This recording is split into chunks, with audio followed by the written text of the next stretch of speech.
आखिर क्यों भगवान शिव के अंश अवतार काल भैरव जी को ब्रह्मादेव का पांचवां सिर काटना पड़ा? क्यों भगवान शिव ने उन्हें ऐसा करने का आदेश दिया था? इन सभी सवालों का जवाब हम आपको इस वीडियो के माध्यम से देंगे। एक बार भगवान विष्णु और ब्रह्मादेव के बीच बहस छिड़ गई थी कि उन दोनों में से सबसे श्रेष्ठ कौन है। जब इसका कोई हल नहीं निकला, तब एक अग्नि स्तंभ प्रकट हुआ, जिसका न तो प्रारंभ था और न अंत। उस अग्नि स्तंभ से आवाज आई कि उन दोनों में से जो भी पहले उस अग्नि स्तंभ का प्रारंभ या अंत खोज लेगा, वही सबसे श्रेष्ठ माना जाएगा। इसके तुरंत बाद ब्रह्मा जी ने एक हंस का रूप लिया और वे ऊपर की दिशा की ओर उड़ गए, जबकि विष्णु जी ने वराह का रूप लिया और वे नीचे की ओर चले गए। विष्णु जी बहुत नीचे की ओर उस अग्नि स्तंभ का अंत खोजते चले गए, परंतु उन्हें उसका अंत नहीं मिला, इसलिए वे वापस आ गए।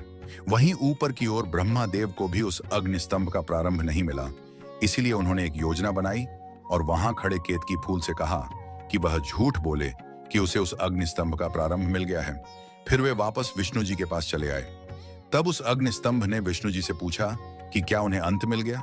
विष्णु जी ने सत्य बोलते हुए कहा कि उन्हें उस अग्नि स्तंभ का अंत नहीं मिला। जब वही सवाल ब्रह्मदेव से पूछा गया, तो ब्रह्मदेव ने असत्य बोलते हुए कहा कि उन्हें उस अग्नि स्तंभ का प्रारंभ मिल गया है, और इसका साक्ष्य देने के लिए उन्होंने केतकी फूल से पूछा, जिसका जवाब केतकी फूल ने भी असत्य बोलते हुए ब्रह्मदेव की बात को सत्य मान लिया। और उसी समय स्तंभ से महादेव प्रकट हुए और वे ब्रह्मदेव पर अत्यंत क्रोधित हो गए। उन्हें दंड देने के लिए उन्होंने अपनी जटा से काल भैरव को प्रकट किया। इसके तुरंत बाद काल भैरव जी ने अपनी नाखून के एक टुकड़े से ब्रह्मदेव का पांचवां सिर काट दिया और वह सिर काल भैरव जी के हाथ में चिपक गया। इसके बाद महादेव ने केतकी फूल को भी शाप देते हुए कहा कि आज के बाद केतकी फूल को कभी भी पूजा में इस्तेमाल नहीं किया जाएगा। जैसे ही ब्रह्मदेव का पांचवां सिर, जिसमें अहंकार वास करता था, कट गया, वैसे ही ब्रह्मदेव को अपनी गलती का एहसास हुआ और उन्होंने महादेव और विष्णु जी से अपनी भूल के लिए क्षमा मांगी। किंतु अब दिक्कत यह थी कि काल भैरव जी पर ब्रह्म हत्या का पाप लग गया था। इसके कारण उन्होंने महादेव से इसका उपाय पूछा।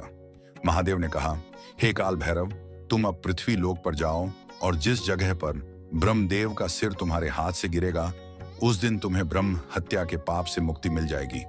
और जिस जगह पर वह सिर गिरा था, उसे आज हम काशी के नाम से जानते हैं। यही वह जगह है जहां काल भैरव जी को ब्रह्म हत्या के पाप से मुक्ति मिल गई थी।